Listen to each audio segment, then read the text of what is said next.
যে নির্বাচন নিয়ে আসলে এই যে কনফিউশন তৈরি করা হচ্ছে, এর উদ্দেশ্য কি হতে পারে, নাকি এটা আমরা বুঝতে ভুল করছি? উদ্দেশ্য ভাই একটাই, এটা হলো যতদিন ক্ষমতায় থাকা যায়। লটারি পাওয়ার মতো মন্ত্রিত্ব পাইছে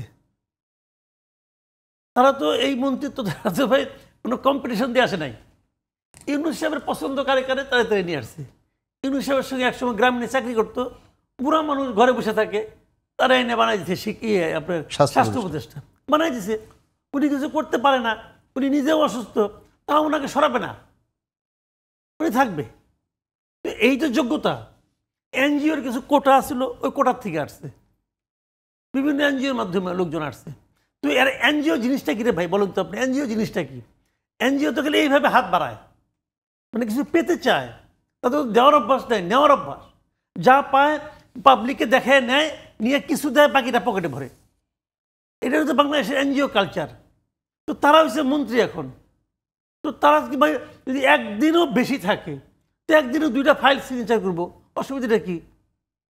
2 ফাইলে যদি কিছু আসে, মন্দ কি? তার প্রজন্ম, তার পরের প্রজন্ম চলবে। এই হলো তাদের দৃষ্টিভঙ্গিটা। কিন্তু তারা ভুলে যায় যে হাসিনার আমলেও কিন্তু অনেকে অনেক কিছু কামাইছিল। এখন কিন্তু কামানোটা তাদের জীবনের জন্য অভিশাপ এসে আসছে। যারা দেশে আছে সবাই যে পালাতে পারবেন তা তো না। যারা দ্বৈত নাগরিক আছেন তারা চলে যেতে পারবেন, কোনো সমস্যা নাই। ওগুলিকে আনা হয়েছে এই কারণে যে তোমার কোনো দায় দায়িত্ব নাই, যা ইচ্ছা করো। আর যাদের দ্বৈত নাগরিকত্ব এর মধ্যে আবার গ্রহণ করে নাই, তাদের জন্য আটকে যেতে পারে কে? তখন তারা বেশি হাহুতাশ করবে, কেন গেছিলাম 1 বছরের জন্য, 2 বছরের জন্য। তখন এগুলি বলবে। হিসাবটা হলো এখানে আমাদের সমস্যাটা হলো, আমরা তো কেউ শিক্ষা নেই না রে ভাই। সবাই মনে করি এইটাই শেষ দিন, আমি অনন্তকাল থাকবো। দেখেন না, মাঝে মাঝে স্লোগান উঠায়, কিন্তু এগুলো সব মাল পানিতে উঠায় যে আজীবন উনি থাকবেন, আজীবন উনাকে চাই। আগেও দেখতাম বলতো আমাদের ব্যবসায়ীরা যে প্রথমত চাই, শেষ পর্যন্ত চাই, তারপরে নাকি কবরের পরেও চায়, খবরে ওনাকে যাবে, এরকম ব্যবসায়ীরা বলতো। ওনাদের এখন বলতে দেন, ওনারা এখন এটাও বলবে এই ইয়েকে।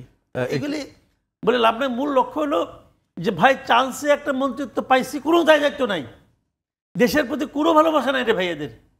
এদের মূল যদি থাকতো তাহলে এর মধ্যে কিছু টের পাইতাম। এখন তারা আমাদের স্বাধীনতার ইতিহাস আমাদেরকে ভুলে দিতে চাচ্ছে। আগে একজন ছিল স্বাধীনতার চেতনা নিয়ে ব্যবসা করছে, এখন যারা আসছে তারা জুলাইয়ের চেতনা নিয়ে ব্যবসা করতেছে। এই হলো কাজ। আর তাদের মূল বক্তব্য হলো স্বাধীনতার চেতনাকে করতে হবে, ভুলাই দিতে হবে। আপনি আমাকে একটা কথা বলেন ভাই, একটা কথা, সিম্পল একটা কথা বলি। শেখ হাসিনার পারিবারিক সদস্যদের নামে যত প্রতিষ্ঠান হয়েছে সেগুলি আপনি চেঞ্জ করতেছেন, খুব ভালো।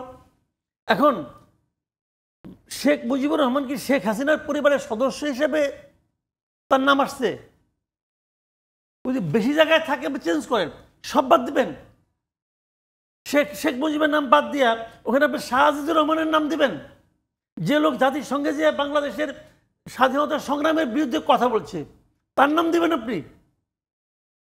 এটা কিছু হইল? কি করতে চায় এরা? কি প্রমাণ করতে চায়?